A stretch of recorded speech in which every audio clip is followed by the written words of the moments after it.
Welcome back to Washington Watch. It has often been said that the Democratic Party takes African Americans for granted and the Republican Party simply ignores us. It is no secret that a large number of us vote Democratic as a rule. But has that worked for us? Are the candidates we voted for delivering on the promises they made? I believe we have to be more selective about the people we choose to vote for and hold them accountable. What that really means is making it clear when we say we want something that we actually ask for it, not assume it's going to happen. We're talking about what questions you should be asking before you give up your vote to various candidates from presidential races on down to local races with Melanie Campbell, president of the National Coalition on Black Civic Participation, and Nicole Austin-Hilery, director and counsel of the Brennan Center for Justice. And both of you, welcome to the show.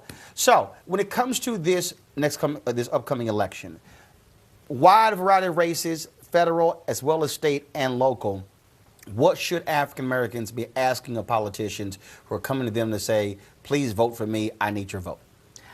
Most immediately, jobs.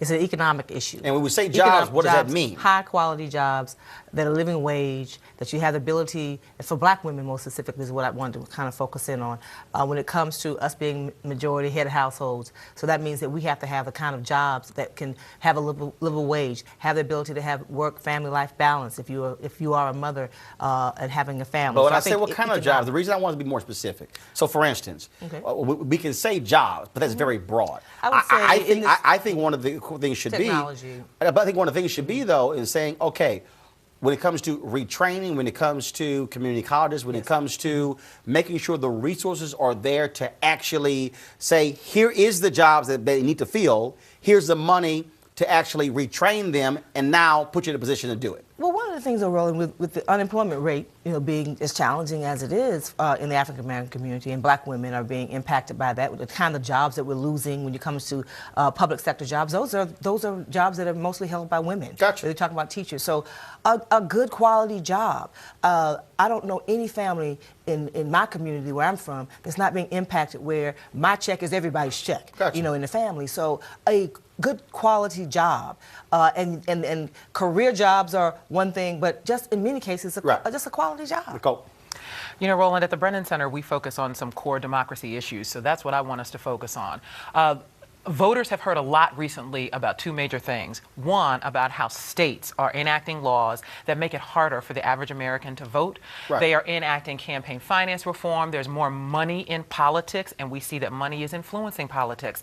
So what I think African American voters and all voters should be asking is, what are you as a politician going to do to level the playing field? How are you going to ensure that I, as an average working American citizen, have my voice heard in this democracy? Now, but I still, and I'm gonna keep pushing you on this. I need you to drill down. So are you saying that voters should be saying to a candidate, do you support expanding early voting?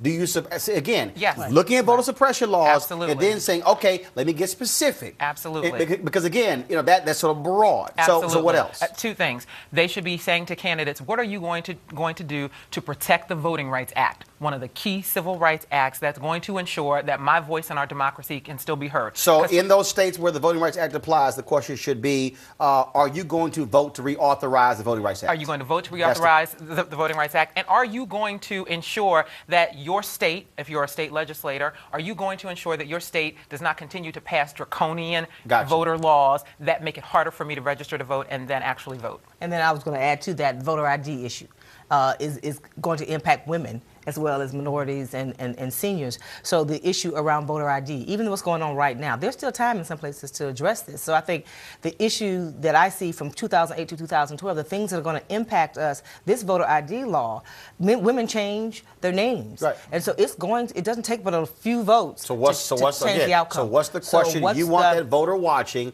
to ask of the politician? Are you going to protect my vote?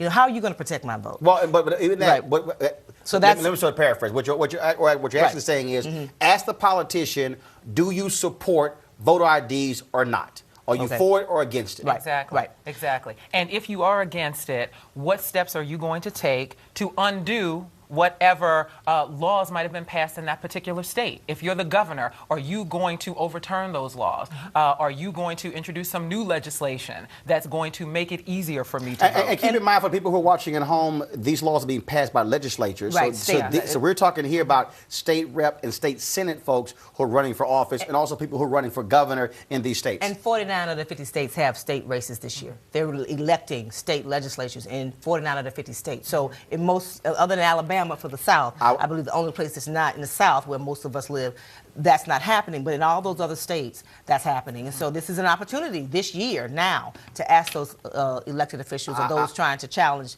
incumbents what they're going to do about social justice. I would also be asking them, do you support mandatory minimums, because they also disproportionately affect us as well. And so I just want for our viewers to understand they have to be as specific as possible, because when you ask a broad ask, they can just give any kind of answer, Right, exactly. but it's like holding them accountable to a specific question. And Roland, I'm glad you went to the mandatory minimums, because let me add I got about 20 seconds. Okay.